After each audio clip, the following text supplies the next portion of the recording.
భారతదేశంలో విద్యా వ్యవస్థ విచ్ఛిన్నమవుతోందని, దాన్ని కాపాడుకోవాల్సిన గురుతర బాధ్యత విద్యార్థుల మీద ఉందని, నూతన జాతీయ విద్యా విధానాన్ని ప్రతి ఒక్కరూ వ్యతిరేకించాలని, సెక్యులర్ స్వేచ్ఛ, సమానత్వం లాంటి అంశాలకు ప్రాధాన్యత ఇచ్చి భారత రాజ్యాంగాన్ని కాపాడుకోవాలని అఖిల భారత విద్యార్థి సమైక్య రాష్ట్ర అధ్యక్షులు పి జాన్సన్ బాబు పిలుపునిచ్చారు. కాకినాడ సూర్యకళా మందిరంలో ఏఎస్ఎఫ్ కాకినాడ జిల్లా ప్రథమ మహాసభ డి శ్రీడు అధ్యక్షతన జరిగింది. అంతకుముందు ఏఎస్ఎఫ్ పథకాన్ని జాన్సన్ బాబు ఆవిష్కరించారు.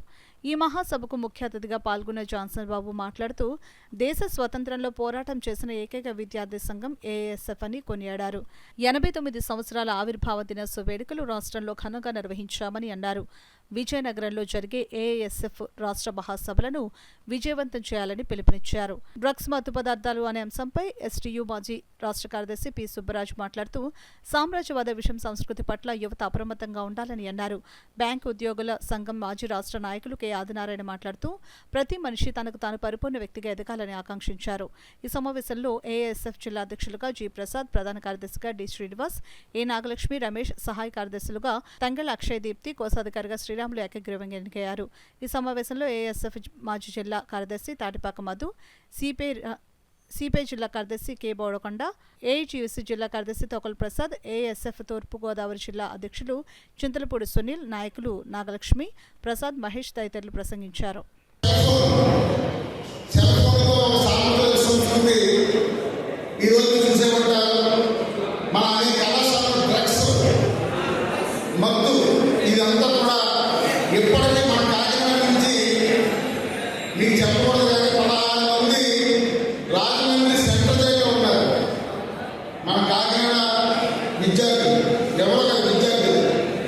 ఇప్పుడు వాళ్ళందరూ కూడా మన జిల్లా ఎస్పీ లెటర్ రాసి మా భవిష్యత్తు కోసం ప్రజలు తిరుగుతున్నారు. అందుకని మేము ఈ సందర్భంగా మనం ఎంతైనా సరే ఆనందంగా ఉండొచ్చు. ఆనందం అనేది మనం బ్లడ్ ఇప్పుడు ఆనందం ఇప్పుడు ఆనందపడతాం, కానీ ఒక సిస్టము ఒక పద్ధతి ఉంటుంది. అందుకని దీని మీద ఎలా ఉండాలి, ఎలా ఉండకూడదు అనే బాగుంటేసేపు ముందుగా మన ఎస్టీయూ రాష్ట్ర మాజీ కార్యదర్శి ఈ జిల్లాలో అదిగా ఉద్యమం చేసిన సుబ్బరాజు గారిని మాట్లాడుతున్నారు. అంటే ఒక 60-50 ఏళ్ల క్రితం, 70 ఏళ్ల క్రితం, 80 ఏళ్ల క్రితం విద్యార్థులకి ఆ మాటలు చెప్పేవాళ్ళు. ఆ తర్వాత తరంలో మా తరానికి వచ్చేసరికి మీ వ్యక్తిగత అభివృద్ధితో పాటు దేశం కోసం కూడా, దేశం గురించి కూడా మీరు ఆలోచించాలి, సమాజం గురించి ఆలోచించాలి అని చెప్పారు. ఇప్పుడు మేమేం చెప్తున్నామంటే ఈ తరం వారికి ఇవన్నీ కాస్త పక్కన పెట్టండి, మీ గురించి మీరు ఆలోచించండి. Think about yourself, talk about yourself. మీ గురించి మీరు ఆలోచించండి.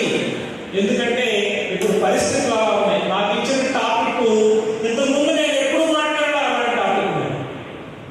పర్సనాలిటీ డెవలప్మెంట్ గురించి మాట్లాడాను, కౌన్సిలింగ్ గురించి మాట్లాడాను, కెరియర్ డెవలప్మెంట్ గురించి మాట్లాడాను, ఉద్యమాల గురించి మాట్లాడాను. First time in my life I'm talking about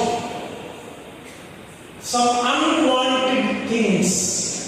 a విషయాల గురించి అయితే మనం మాట్లాడుకోకూడదో ఆ విషయాల గురించి ఇవాళ మాట్లాడే టాపిక్ ఇచ్చారు అంటే మనం ఏ పరిస్థితుల్లో ఉన్నామో అర్థం చేస్తాం. టీచర్లతో మరి ఉపాధ్యాయులు వాళ్ళను మరి బోధన చేస్తూ ఉన్నారు. అలా కాకుండా పర్మనెంట్ టీచర్లను నియామకం చేయాలి.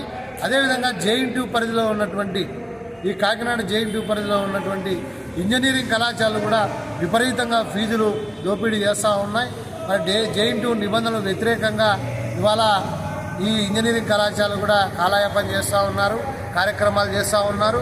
అదేవిధంగా పెండింగ్లో ఉన్నటువంటి 3,500 కోట్ల రూపాయలకు సంబంధించిన ఫీజు రీఎంబర్స్మెంట్, స్కాలర్షిప్ అంశాలపైన కూడా చర్చించడం జరుగుతుంది. అదేవిధంగా తల్లికి వందనం పేరుతో ఎన్డీఏ మరి గతంలో ప్రతిపక్షంలో ఉన్నటువంటి చంద్రబాబు నాయుడు గారు మరి తల్లికి వందనం పేరుతో 15,000 రూపాయలు ప్రతి ఇంట్లో చదివే విద్యార్థికి వేస్తానని చెప్పడం జరిగింది. అధికారంలోకి వచ్చినాక దాదాపు 4 నెలలు అవుతున్నా ఇంతవరకు కూడా తల్లికి వందనం ఇంతవరకు కూడా విడుదల చేయలేదు. తక్షణమే దాన్ని కూడా విడుదల చేయాలనే అంశాలపైన కూడా ఈ మహాసభలో చర్చిస్తామని చెప్పేసి సందర్భంగా తెలియ